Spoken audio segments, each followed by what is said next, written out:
স্পেনকে শাস্তি দিতে চান ট্রাম্প পাল্টা সোনাল মাদ্রিদ। খামেনির দাফন কবে ও কোথায় যা জানা গেল। ভূমধ্যসাগরে বিমানবাহী রণতরী পাঠাচ্ছে ফ্রান্স।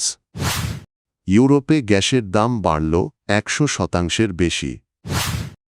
ইরানের বিরুদ্ধে সামরিক অভিযানে স্পেনের ঘাঁটি ব্যবহার করতে চেয়েছিল যুক্তরাষ্ট্র, তবে মাদ্রিদ সরকার সে অনুমতি দেয়নি। এ ঘটনায় ক্ষোভ প্রকাশ করে স্পেনের সঙ্গে সব ধরনের বাণিজ্য বন্ধ করে দেওয়ার হুমকি দিয়েছেন মার্কিন প্রেসিডেন্ট ডোনাল্ড ট্রাম্প। মঙ্গলবার এক বিবৃতিতে স্পেন সরকার জানায় যুক্তরাষ্ট্রের উচিত আন্তর্জাতিক আইন এবং ইউরোপীয় ইউনিয়নের সঙ্গে দ্বিপাক্ষিক বাণিজ্য চুক্তির প্রতি শ্রদ্ধাশীল থাকা।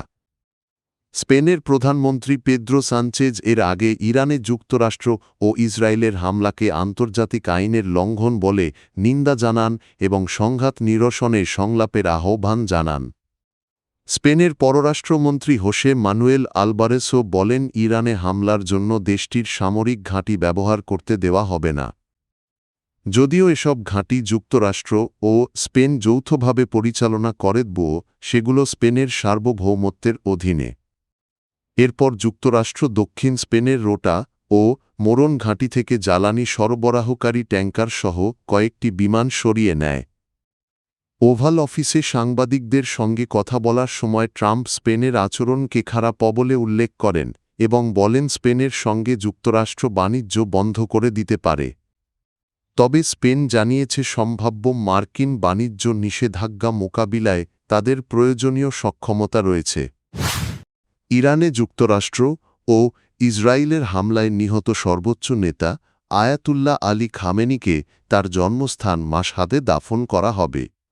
ইরানের রাষ্ট্রীয় সংবাদ মাধ্যম ফার্স নিউজ এজেন্সি এ তথ্য নিশ্চিত করেছে। প্রতিবেদনে বলা হয়েছে ৮৬ বছর বয়সে নিহত খামেনির বাবার কবরও মাশহাদের ইমাম রেজা মাজারে রয়েছে। তবে তার কবর ঠিক কোথায় হবে সে বিষয়ে বিস্তারিত জানানো হয়নি। খামেনিকে শেষ শ্রদ্ধা জানাতে রাজধানী তেহরানে একটি গণস্মরণানুষ্ঠানের পরিকল্পনা করছে ইরান সরকার। তবে জানাজা দাফন বা স্মরণ অনুষ্ঠানের তারিখ এখনও ঘোষণা করা হয়নি। খামেনির মৃত্যুর পর নতুন সর্বোচ্চ নেতা নির্বাচিত না হওয়া পর্যন্ত দেশটির দায়িত্ব দেওয়া হয়েছে ৩ সদস্যের একটি অন্তর্বর্তী পরিষদের হাতে। নিরাপত্তাজনিত কারণে বিশেষজ্ঞ পরিষদ বা অ্যাসেম্বলি অব এক্সপার্টসের চূড়ান্ত বৈঠক খামেনির দাফনের পর পর্যন্ত স্থগিত থাকতে পারে বলে জানিয়েছে ফার্স নিউজ। মধ্যপ্রাচ্যে চলমান সংঘাতের প্রেক্ষাপটে ভূমধ্যসাগরে বিমানবাহী রণতরী চার্লস দ্য গল পাঠানোর নির্দেশ দিয়েছেন ফ্রান্সের প্রেসিডেন্ট ইমানুয়েল ম্যাক্রোঁ। রয়টার্সের প্রতিবেদনে বলা হয় জাতির উদ্দেশ্যে দেওয়া এক ভাষণে তিনি এ ঘোষণা দেন। ভাষণটি মঙ্গলবার ৩রা মার্চ ফ্রান্সের রাষ্ট্রীয় টেলিভিশনে সম্প্রচার করা হয়। ম্যাক্রোঁ বলেন মধ্যপ্রাচ্যে ক্রমবর্ধমান সংকটের কারণে সমুদ্রপথে জাহাজ চলাচল ঝুঁকির মুখে পড়েছে। এই পরিস্থিতিতে আন্তর্জাতিক নৌপথ নিরাপদ রাখতে একটি জোট গঠনের চেষ্টা করছে ফ্রান্স। তিনি আরও বলেন হরমুজ প্রণালী বন্ধ হয়ে যাওয়ার আশঙ্কা এবং চলমান সংঘাতের কারণে সুয়েজ খাল ও লোহিত সাগর অঞ্চলে জাহাজ চলাচল হুমকির মুখে পড়েছে। এ কারণে সমুদ্রপথের নিরাপত্তা নিশ্চিত করতে দ্রুত পদক্ষেপ নেওয়া প্রয়োজন বলেও উল্লেখ করেন ফরাসি প্রেসিডেন্ট।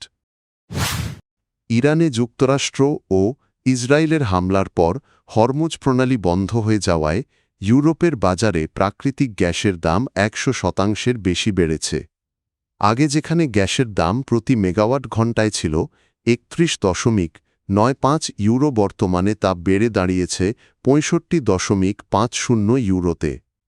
হরমুজ প্রণালী দিয়ে বিশ্বের মোট এলএনজি রপ্তানির প্রায় ২০% পরিবাহিত হয়, আর বড় অংশ আসে কাতার থেকে। এই গুরুত্বপূর্ণ নৌপথে জাহাজ চলাচল ব্যাহত হওয়ায় জ্বালানি সরবরাহে ঘাটতির আশঙ্কা তৈরি হয়েছে। ইরানি ড্রোন হামলার পর নিরাপত্তা উদ্বেগে কাতার এনার্জি রাস লাফান ইন্ডাস্ট্রিয়াল সিটিও মেসাইদ শিল্পাঞ্চলে এলএনজি উৎপাদন সাময়িকভাবে বন্ধ করে দিয়েছে। বিশ্লেষকদের মতে ২০২২ সালে ইউক্রেন যুদ্ধের পর বিশ্ব গ্যাস বাজারে এটি সবচেয়ে বড় ধাক্কা। এদিকে ইউরোপীয় ইউনিয়নের দেশগুলোতে বর্তমানে গ্যাসের মজুদ প্রায় ৩০% নেমে এসেছে, যা গত বছরের তুলনায় কম। পরিস্থিতি মোকাবিলায় ইউরোপীয় ইউনিয়নের natural gas coordination group ৪ March জরুরি বৈঠকে বসবে বলে জানা গেছে।